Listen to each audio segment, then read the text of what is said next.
ধ্বংস হয়ে যা কই ব্যক্তি, ধ্বংস হয়ে যাও না ফরমান। অন্য একটি আয়াতের ভিতরে আল্লাহ রাব্বুল আলামিন বলেন ওয়াসিকাল্লাযীনা কাফারু ইলা জাহান্নামা যুমারা। আল্লাহ রাব্বুল আলামিন বলছেন, বান্দারে কিছু মানুষের জন্য জাহান্নাম তৈরি করে দেয়া হবে।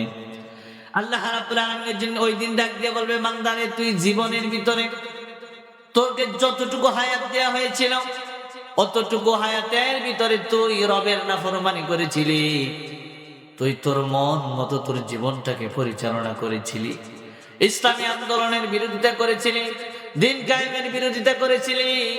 আল্লাহ রাব্বুল আলামিন যে বিধান তোকে দিয়েছিল ওই বিধান তুই সঠিক মতো মানো নাই, তুই তোর মন মতো চলেছ, মিথ্যার উপরে প্রতিষ্ঠিত ছিলাম, মিথ্যা সাক্ষ্য দিয়েছিলাম, মিথ্যা রায় দিয়েছিলাম, মিথ্যার উপরে তোমার জীবন পরিচালনা করেছিলাম।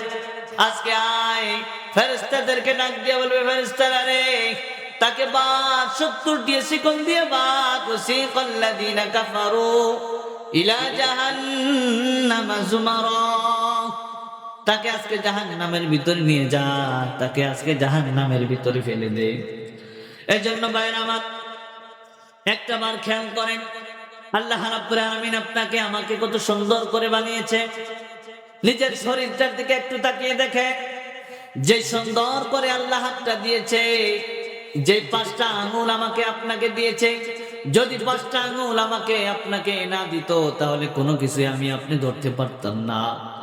নিজের শক্তিটুকু যে জিনিসটা ধরবো ওই জিনিসটার ভিতরে শক্তিটা প্রয়োগ করতে পারতাম না।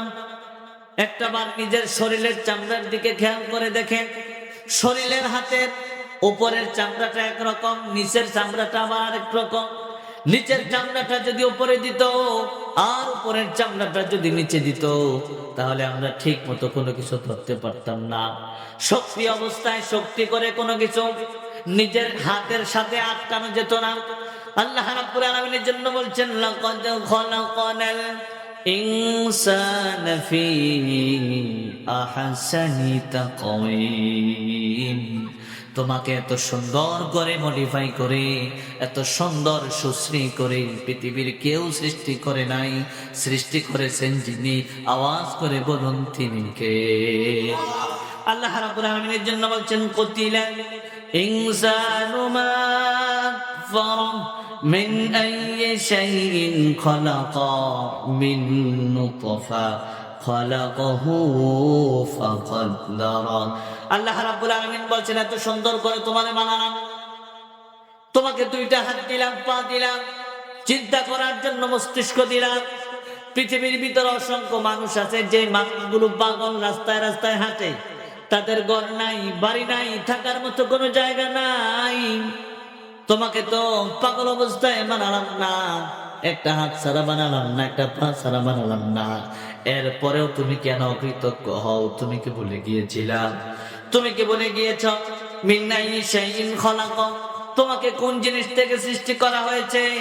মিন নুতফা, এক ফোঁটা নাপাক পানি থেকে তোমাকে আমি আল্লাহ রাব্বুল আলামিন সৃষ্টি করলাম, যে পানিটার মূল্য পৃথিবীর কোথাও নাই, পৃথিবীর কোথাও নাই, কোথাও নাই। ওই নাপাক পানি দিয়ে তোমাকে আল্লাহ রাব্বুল আলামিন সৃষ্টি করলেন। শুধুমাত্র সৃষ্টি করেছেন, দেন নাই খালাকাহু ফাকাদ্দারা। তোমার ভাগ্যটাও যিনি নির্ধারণ করে দিয়েছেন তিনি কে?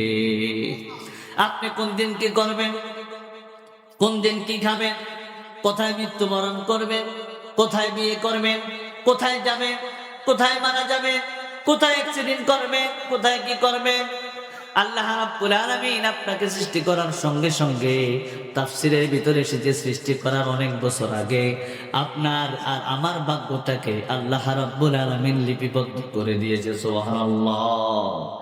শুধুমাত্র এতটুকুই নয়, আল্লাহ রাব্বুল আলামিনের পরে বলেন, সুম্মাস সাবিলা ইয়াসসারা সুম্মা আমাতাহু ফাআকবারা। এরপরে নির্ধারিত সার্কেলের মাধ্যমে আল্লাহ তোমার বড় করলেন। তুমি ছিলা ছোট্ট শিশু, একেবারে দুধের বাচ্চা, তোমার মুখের ভিতরে দাঁত ছিল না, তোমার খাবারের ব্যবস্থা করেছেন কে? তোমার যখন দাঁত উঠল ওই সময় আল্লাহ ব্যবস্থা করলেন, মায়ের স্তন থেকে এখন থেকে তোমার জন্য খাবার বন্ধ, শক্ত খাবারের প্রয়োজন। তুমি এখন গোশত খেতে পারবা, শক্ত জিনিস খেতে পারবা। আল্লাহ রাব্বুল আলামিন ধারাবাহিকভাবে আপনাকে আমাকে বর করলেন। সুম্মা সাবিলা ইয়াসসারা, অতঃপর আবার বৃদ্ধ অবস্থায় নিয়ে যাবেন, আবার সময়টাকে একেবারে জিমিয়ে ফেলবেন। ওই সময় চাইলেও শক্তি থাকবে না, ওই সময় চাইলেও আপনি কোনো কিছু করতে পারবেন না। সুম্মা আমাতাহু ফাকবারা, ওই যে কবর, যেই কবরের জায়গায় পৃথিবীর কেউ নাই, কোনো আত্মীয় স্বজন নাই, যেই কবরের জন্য আপনি একটা বারের জন্য পাবেন নাই, ওই কবরের ভিতরে কিভাবে থাকবেন? রাতের বেলা মাহফিল হচ্ছে, এত মানুষ এত সুন্দর আয়োজন করেছে।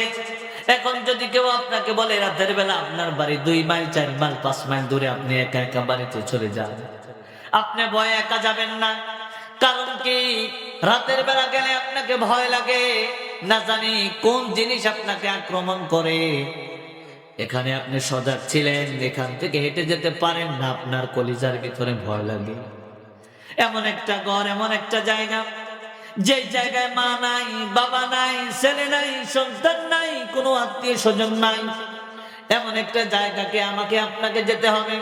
সুম্মা আমাতাহু ফাকবারা, ওই কবরগুলো আমাকে ডাকছে, ওই কবরগুলো আপনাদেরকে ডাকছে, আয় আয় ইয়া আইয়াতুহান নাফসুল মুতমাইন্নাহ ইরজিই ইলা রাব্বিকি রাদিয়াতাম মারদিয়া ফাদখুলি ফি ইবাদি ওয়াদখুলি জান্নাতি। আল্লাহু আকবার। আল্লাহ রাব্বুল আলামিন বলছেন, যদি তুমি আমার প্রিয় হয়ে থাকো, যদি প্রিয় বান্দাদের অন্তর্ভুক্ত হয়ে থাকো, আল্লাহ রাব্বুল আলামিন মৃত্যুর সময় তোমাকে ডাকবে, বান্দারে আয়, তুই আমার কাছে আয়। ফাদখুলি ফি ইবাদি, নিজের জীবনটা কাটিয়েছিলে আমার ইবাদতের মাধ্যমে, নামাজ পড়েছো, নামাজ ছাড়ো নাই, হজ করেছো, টাকা ছিল, হজ করতে গিয়েছিল, টাকাগুলা সুদে লাগাও নাই, মিথ্যা কথা বলো নাই, মিথ্যা মামলা দেও নাই, মিথ্যা পথে চলো নাই, মিথ্যা রাস্তায় যাও নাই। আজকে তুই আমার কাছে আয়, তুই আমার বান্দা ছেলে, আয়। ফাদখুলি ফি ইবাদি, তুই আমার বান্দা ছিলি, তুই আমার ইবাদত করেছিলি, ওয়াদখুলি জান্নাতি, তুই আয়, আমার ডাক দিয়ে আয়, আমার ইশারায় আয়, আমার জান্নাতে চলে যা। সুবহানাল্লাহ। এজন্য আল্লাহ রাব্বুল আলামিন বলছেন, সুম্মা আমাতাহু ফাকবারা, ওই কবরে তোমাকে যেতে হবে। আপনি চাইলেও কবরে যেতে হবে, না চাইলেও কবরে যেতে হবে। আল্লাহ রাব্বুল আলামিন এর জন্যই আপনাকে আমাকে বারবার বলছেন, বান্দারে এত সুন্দর করে আমি আল্লাহ তোরে বানালাম, তুই কেন নাফরমান হয়ে যাস? তুই কেন নাফরমান হস? তুই কেন আমি আল্লাহর প্রতি অকৃতজ্ঞ বান্দা হয়ে যাও? আল্লাহ রাব্বুল আলামিন এর জন্য বলছেন, লাকাদ খালাকানাল ইনসানা ফি আহসানি তাকওয়িম। আল্লাহ বলছেন, বান্দারে এত সুন্দর করে মডিফাই করে পৃথিবীর কেউ তোমারে বানায় নাই, আমাদের সকলকে যিনি বানিয়েছেন তিনি কে?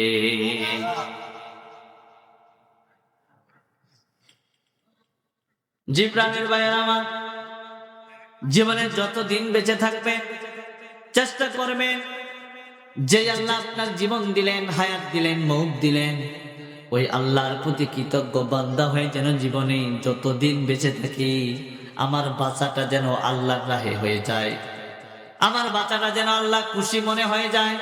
আমার বাচ্চাটা যতদিন আমি দুনিয়ার ভিতরে জীবিত থাকবো, আমার জীবনটার প্রতি যেন আল্লাহ সন্তুষ্ট হয়ে থাকে। এই জন্য এখন থেকে চিন্তা ভাবনা করা দরকার, যে আল্লাহ আমাকে বানাইছে, এত সুন্দর করে বানাইছে, আমার সাথে, আমার চেহারার সাথে কেউ মিশে নাই, আমার চেহারা একরকম, চাচাতো ভাইয়ের চেহারা আমার একরকম, এত সুন্দর করে যে বানাইছে। আল্লাহ তো মৃত্যুর পরে আমাকে আপনাকে জিজ্ঞাসা করবে, দুনিয়ার ভিতরে কিভাবে তুই চলেছ।